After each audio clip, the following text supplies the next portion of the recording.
বাবা হে hello everyone, welcome back to my channel. কেমন আছো সবাই? আশা করছি সবাই ভালো আছো, সুস্থ আছো। এই জাস্ট খেয়ে আর উপরে এলাম, বুঝতে পারছো? 3:30 বাজে, এইরকমই টাইম হয়ে যায় আমার খেতে খেতে।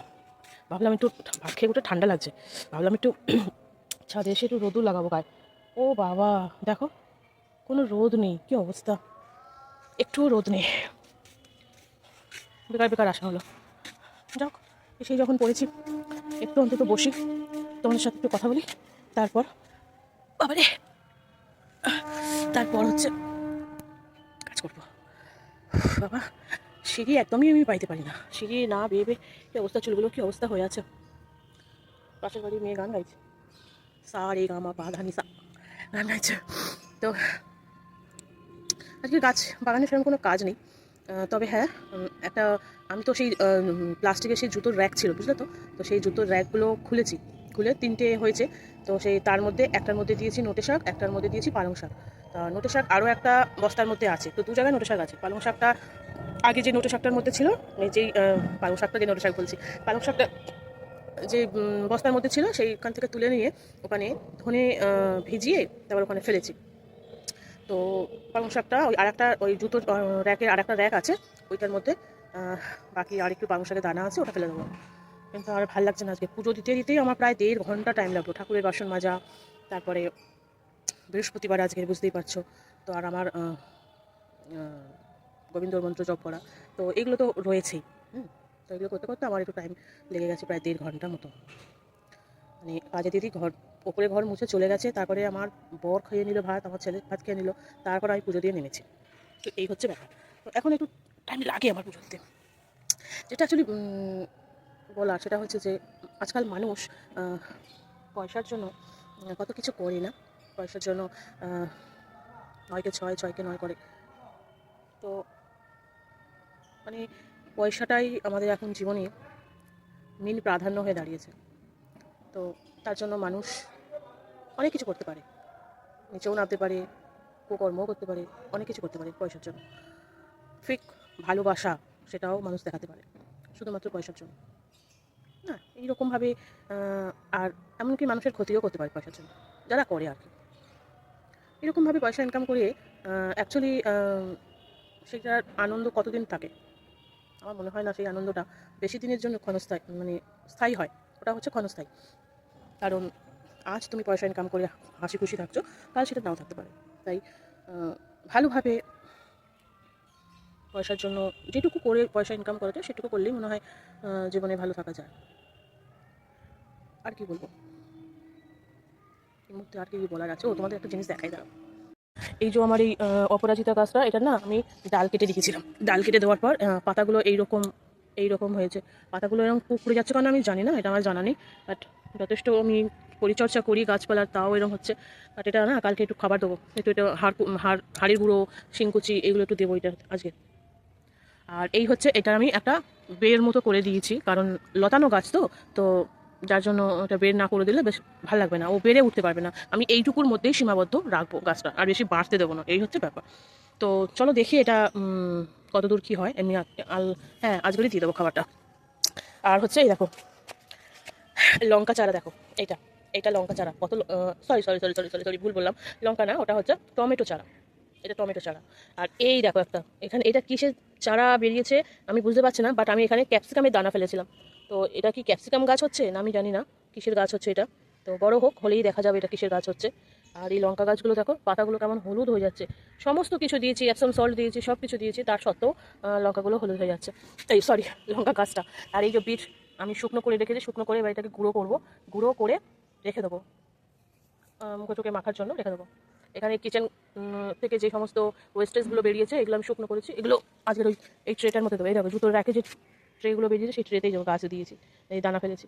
এটা হচ্ছে পালং শাক, আর এটা হচ্ছে লাল নোটে। দেখো মেথির দানা দিয়েছিলাম এখানটায়, মেথি শাক হয়েছে, মেথি ভিজিয়ে রেখে সেই মেথি ফেলেছিলাম, মেথি শাকও হয়ে গেছে। এই একটা বেগুন চারাটা বেশ মোটামুটি বড় হয়ে গেছে। আর যেটা তোমাদের দেখানো সেটা হচ্ছে এই যে এইটা করেছি। এটা কেন করেছি জানো? এটা করেছি হচ্ছে এই যে লাউ গাছটার জন্য। এই লাউ গাছ আর এই হচ্ছে কুমড়ো গাছ। তো এই দুটোর জন্য আমার মেনলি এটা করা। তবে আমি পেছন দিয়ে একটা কাপড় দিয়ে দেবো, যাতে বাইরে বেরিয়ে না যায় আর কি লাউ গাছটা, তো ওই জন্য। দেখো ছেলের পড়ার স্টাডি টেবিলটা পর্যন্ত নিয়ে চলে এসেছি ছাদে, গাছ রাখবো বলে। আর ঘরে কী আছে টেনশনে বার করতে হবে আমার। এই দেখো বাঁধাকপিগুলো, 4টে বাঁধাকপি বসিয়েছিলাম, 4টেই বেঁচে গেছে। ও আর তোমাদের আরও একটা জিনিস দেখায়, সেটা হচ্ছে এই পিটুনিয়ার কালারটা শুধু দেখো, কি দারুণ পিটুনিয়ার কালারটা এসেছে। আর এই একটা পিটুনিয়ার কালার, আর একটা পিটুনিয়ার কালার তোমাদের দেখাই, সেটা হচ্ছে এইটা। দেখো এটা অন্য রকম পুরো পিটুনিয়াটা, তাই না? আর গ্রোথটাও খুব ভালো হয়েছে পিটুনিয়া। এইটা কি ফুল গাছ আমি এখনও জানি না, কারণ এখনও ফুল ফোটেনি এটা, ঠিক আছে। আচ্ছা এইবার তোমাদের দেখাই হচ্ছে চন্দ্রমল্লিকা।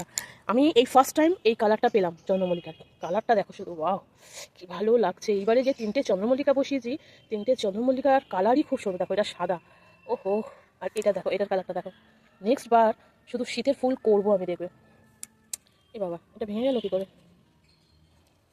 আমার নাকি জানি এবারে মনে হয় এই মাটি ফাটি ঘাটি তো, তো সেই কারণে দেখো এইটা কি ফুল গাছ আমি জানি না, বাট কি সুন্দর হয়েছে না। এটার 3টে কালার এনেছিলাম, অরেঞ্জ, হলুদ আর হচ্ছে রেড। রেডটা বাঁচলো না, মরে গেল। এই হচ্ছে গাঁদা, গাঁদা ওখানেও আছে, এই দেখো।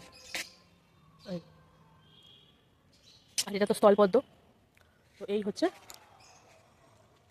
দেখা যাক এখন কি হয়। এই দেখো চন্দ্রমল্লিকাটা, এই কি ভালো লাগছে না দেখতে 3টে। তো এই হচ্ছে আমার বাগান। সারাদিন বাগান এসে বসে থাকি, খুঁটিনাটি করতেই থাকি। তো এই করে সময় কাটে, আর কি করব। মনটাও ভালো থাকে। লোকের নামে পিএনপিসি করার থেকে গাছপালা নিয়ে থাকো, মন ভালো থাকবে। বিশ্বাস করবে না, গত 8 মাস কি 9 মাস আগে, ভুল বললাম, গত 1.5 বছর 1 বছর আগে ধরো 2023 থেকে আমার প্রচণ্ড পরিমাণে ডিপ্রেশন হচ্ছিল। 2024 আগস্ট মাসে গিয়ে আমাকে হসপিটালাইজড করতে হয়। মানে এত পরিমাণে ডিপ্রেস হয়ে গেছিলাম আমি, মানে শুধু কাঁদতাম, চোখে জল ফেলতাম, কিচ্ছু ভালো লাগতো না, ঘুম আসতো না, খেতে ইচ্ছা করতো না, কিচ্ছু ভালো লাগতো না। তো 2024 আগস্টে আমার জন্মদিনের আগের দিন, ঠিক আছে, জন্মদিনের আগের দিন আমাকে হসপিটালাইজড করতে হলো। ভর্তি হলাম নার্সিংহোমে, কলকাতার নার্সিংহোমে ভর্তি হলাম, মুকুন্দপুরে আরেকটা করে ভর্তি হলাম। ওখানে থাকলাম 3 দিন 4 দিন মতো থাকলাম। ক্রিটিক্যাল ইউনিটে আমাকে ভর্তি রেখেছিল, তার কারণ হচ্ছে প্রথমে ইমার্জেন্সিতেই ভর্তি করানো হয়েছিল। ইমার্জেন্সি থেকে সকালে ভর্তি করিয়েছে, রাতে আমাকে ওখান থেকে বার করে আমাকে ক্রিটিক্যাল ইউনিটে রেখেছিল। ওখানে 3 দিন তো ছিলাম। তারপর যেদিন ছুটি দিয়েছে সেই দিন সকালে আমাকে জেনারেল ওয়ার্ডে দিয়েছে। তো কিসের জন্য ক্রিটিক্যাল ইউনিট? প্রচণ্ড পরিমাণে প্রেশার হাই হয়ে গিয়ে আমার শরীরে ক্যালসিয়াম কমে গিয়েছিল, এবং সেই ক্যালসিয়াম কমে যাওয়ার কারণে আমার হাত এবং পা বেঁকে গেছিলো। এবং আমি বলতে পারো আমার একটা প্যানিক অ্যাটাক মতো হয়েছিল। মানে ওটাই বেঁকে যাওয়াতে আমি আরও প্যানিক করছি, আর আমার আরও ওরকম হচ্ছে। এবং বুকের ভেতর থেকে কেমন যেন একটা শিরশির শুরু হচ্ছে, আর তারপরেই হচ্ছে ওই হাত পাটা বেঁকে যাচ্ছে। প্রথমে হাত পাটা ঝেঁঝে ধরছে আর বেঁকে যাচ্ছে। আর এটা হয়েছিল আমার বাঁ দিকে, মানে বাঁ হাত এবং বাঁ পা। তো সেখান থেকে বাঁ পাটা আমার এখনও স্টিল নাও, আমার এখনও আমি বসতে পারি না, আমার পায়ে যন্ত্রণা করে, আমি পা ভাঁজ করে বেশিক্ষণ বসে থাকতে পারি না। তো এই হচ্ছে, তো আমি ওখানে ভর্তি ছিলাম 4 দিন। তো প্রেশার কমছিল না, 3 দিন ধরে মনিটরিং চলেছে, সব কিছু চলেছে। তারপরে আমাকে হচ্ছে গিয়ে প্রেশার নামিয়েছে। আমার প্রেশার হাই উঠে গেছিলো প্রায় 210। তো বলেছে যে এত প্রেশার, তো আমাকে মানে বেড থেকে পা নামাতে দিচ্ছিল না এত পরিমাণে। যদিও নামাতাম তো আমাকে কেউ ধরতো। তারপর যখন প্রেশার কমানো হলো তখন আমাকে সিস্টাররা ধরে হাঁটিয়েছে। ইভেন আমি যখন ওয়াশরুমেও যাচ্ছি তখনও আমাকে প্রথম দিন তো আমাকে ওয়াশরুমে নামতেই দেয়নি, কারণ আমাকে বলেছে বেডেই টয়লেট করতে হবে, তার কারণ আমরা এই অবস্থায় আপনাকে ওয়াশরুমে যেতে দেবো না, কারণ পড়ে গেলে স্ট্রোক কিছু একটা হয়ে যাবে। তো দেয়নি, যাও চলো বেডে হয়েছে, বেড প্যান দিয়েছে, বেড প্যানে করেছি। তারপরে থেকে যখন একটু শরীরটা যেত তখন আমি ওয়াশরুমে যেতাম, তাও সিস্টাররা সঙ্গে যেত। সিস্টাররা গিয়ে দাঁড়িয়ে থাকতো মানে ওয়াশরুমের সামনেটা। বাড়ি আসার পর 2 মাস শরীর ভীষণভাবেই ঝাঁটা গেছে। তারপর থেকে শুরু হয়েছে আমার, ঠিক হসপিটাল থেকে আসার 15-20 দিন পর থেকে শুরু হয়েছে আমার পাইলসের প্রবলেম। এখনও পর্যন্ত সেই পাইলসের প্রবলেমে আমি জর্জরিত। যেমনি আমার বাঁ পাটা বেঁকে গিয়ে তারপরে আমার বাঁ পায়ের নার্ভের সমস্যা শুরু হয়ে গেছে, কারণ আমি বেশিক্ষণ হাঁটতে পারি না, বেশিক্ষণ বসে থাকতে পারি না। আমার নার্ভের সমস্যা শুরু হয়ে গেছে বাঁ পায়ে, এবং কোমর থেকে পুরো পা গোড়ালি পর্যন্ত, পুরো বাঁ দিকটা। তারপর শুরু হলো আমার পাইলসের প্রবলেম।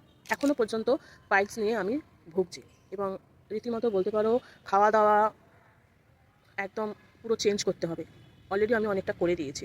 হ্যাঁ, এবং সমস্যা হচ্ছে যে ওষুধ ছাড়া আমার এই সমস্ত মানে ধরো পটি যাওয়ায় করা এগুলো আমি ওষুধ ছাড়া যেতেই পারছি না, কারণ ওষুধ ছাড়া আমার ভীষণ প্রবলেম হচ্ছে। আর পাইলস তো সাধারণত কনস্টিপেশন থেকে শুরু হয়, তো আমার কনস্টিপেশনটা অনেক দিন ধরেই ছিল, তো তারপর থেকে আমার পাইলসটা, তখন পাইলসের এত প্রবলেম হয়নি, এই হসপিটালাইজড হওয়ার পর থেকেই আমার শুরু হয়েছে, কারণ প্রচুর কড়া কড়া ওষুধ খেতে হয় এখনো পর্যন্ত আমাকে প্রচুর কড়া কড়া ওষুধ খেতে হয়। ডক্টর প্রেসক্রাইব করেছে আমাকে 2টো করে ঘুমের ওষুধ, বুঝতে পারছো? আর এখন সেই ঘুমের ওষুধটাও পর্যন্ত আমার শরীর শ্যুট করে গেছে, মানে ওটা খেলেও আমার এখন মানে ওষুধটা খাওয়ার 1-1.5 ঘন্টা পর ঘুম আসছে। মানে কি লেভেলের ডিপ্রেশন চলে আমার মধ্যে, মানে ধারণা করতে পারবে না কি লেভেলের। প্রথম যখন ওই ওষুধটা খেয়েছিলাম তখন খাওয়ার 15-20 মিনিটের মধ্যেই আমি ভোঁস করে নাক ডেকে ঘুমিয়েছি। আর তখন না মানে একটা অন্যরকম হতো মাথার মধ্যে। আমি ঠিক তোমাদেরকে বুঝিয়ে, মানে তোমাদেরকে কেন, আমি আমার কাছের মানুষজনকেও বলে বোঝাতে পারবো না যে ঠিক কেমন একটা হতো। তার উপরে হচ্ছে টিনিটাসের প্রবলেমটা তো আছেই, ওটা রয়েই গেছে। আর আমার নার্সিংহোমে যখন ভর্তি হয়েছিলাম না, ওটা বলিনি, আমার ভুলে গেছিলাম বলতে, বলে হয়তো সেটারও ট্রিটমেন্ট হয়ে যেত। যাই হোক, মাইগ্রেনটা আমার এই মুহূর্তে যে মাইগ্রেনের ওষুধ ওরা দিয়েছে সেটা খাওয়াতে আমার মাইগ্রেনটা এখন কন্ট্রোলে আছে। হয়তো টিনিটাসটা আমি বলতে ভুলে গেছিলাম বলে টিনিটাসটা আমার এখনও রয়ে গেছে। তো আর এই টিনিটাসটা প্রবলেম না বেশি বোঝা যায় শীতকালে, কারণ ফ্যান বন্ধ থাকে তো মাথার মধ্যে সারাক্ষণ ওই একটা আওয়াজ, যার ফলে আমার আর দুপুরে ঘুম হয় না। রাতে ঘুমাই, ওই যতক্ষণ জেগে থাকি ওষুধ খাওয়ার 1-1.5 ঘন্টা পর, তারপর ঘুম আসে। এবার তোমরা হয়তো ভাবতে পারো যে তোমার এত রোগের কথা আমরা কেন শুনবো? না, তোমাদেরকে শোনাবার জন্য অ্যাকচুয়ালি না, এই ছাদে এলাম, তো ছাদে এসে একটু তোমাদের গল্প করছি আর তাই বললাম আর কি। লোকের নামে পিএনপিসি করার থেকে আমার মনে হয় নিজের সম্পর্কে বলাটা অনেকটাই ভালো, তাই না? কার নামে পিএনপিসি করবো? পিএনপিসি লোককে নিয়ে করা বা লোককে নিয়ে সমালোচনা করা, এই দৃষ্টান্ত আমি দেখাতে আর চাই না। তো তার জন্য তো ভগবান আছেন, ভগবান দেখবেন, যে যেরকম করবে ভগবান তাকে সেরকম ফল দেবেন। তো ওই জন্য ওইসব বলতে চাই না, লোককে নিয়ে সমালোচনা, কারো জীবন নিয়ে কাটাছেঁড়া করা, কারো জীবন নিয়ে সমালোচনা করা, যেটা আমি করেছিলাম একটা সময়, বাট এখন আর সে সমস্ত আমার একদম ভেতর থেকেই আমি এগুলো বার করে দিয়েছি, কারণ আমার নিজেরই ভালো লাগছে না এগুলো করতে। আমি জানি না কেন, আমি যখন গোবিন্দ নাম স্মরণ করি আমি জানি না কেন আমার অটোমেটিক্যালি চোখে জল চলে আসে। আমি বুঝতে পারছি না এগুলো কেন হচ্ছে, কিসের জন্য হচ্ছে। রাত্রেবেলা যখন গোবিন্দকে স্মরণ করে শুই, যখন গোবিন্দকে মনে মনে স্মরণ করি এবং মনে মনে ভাবি যে গোবিন্দ এই গোবিন্দ সেই, তখন শ্রীকৃষ্ণের কথা, গোবিন্দের কথা মনে পড়লে না আমার যেন চোখে জল চলে আসে। শুধু ভাবি যে তুমি সব দিক ঠিক করো, তুমি শুধু আমাকে সঠিক পথটা দেখিয়ে দিও, ব্যাস, আর কিছু চাই না। এইটুকুই নিজের জন্য, আর নিজের শরীরের জন্যও আমি গোবিন্দর কাছে প্রার্থনা করি না। আমি শরীর নিয়ে আমার এতটুকু মাথা ব্যথা নেই, যা আছে আছে, বাঁচবো, নাহলে গোবিন্দ টেনে নেবে। শুধু এইটুকু বলি যে যেটুকু দিন বেঁচে আছি যেন সঠিকভাবে থাকতে পারে, ব্যাস এইটুকুই। তো এইভাবেই আছি। আর হ্যাঁ, সঠিক পথ বলতে এই গাছপালা নিয়ে আছি। আর আমার যেহেতু এগুলো ভালোবাসার জিনিস, ভালো লাগার জিনিস, গাছপালা বলো, তারপরে ঘরদোর একটু ডেকোরেশন করা, এই টুকটাক এই জিনিসগুলো আমার এমনিও আগাগোড়া ভালো লাগতো, মাঝখানে এই বন্ধ করে দিয়েছিলাম। তো ভাবলাম যে না, আবার শুরু করবো। আর তার ফলে কী হয়েছে, এই এত মাটি ঘাটছি, এত করছি না, আমার এই দেখো হাতটা ফেটে গেছে। তোমাদের দেখো কাছ থেকে দেখালে হয়তো বুঝতে পারবে কিনা, জানি না বুঝতে পারছো কিনা, বাট আমার এই আঙুলটা না খসখসে হয়ে গেছে, মানে এত খসখসে হয়ে গেছে না, বুঝতে পারো, আমি নিজের গালে আমি হাত দিতে পারছি না।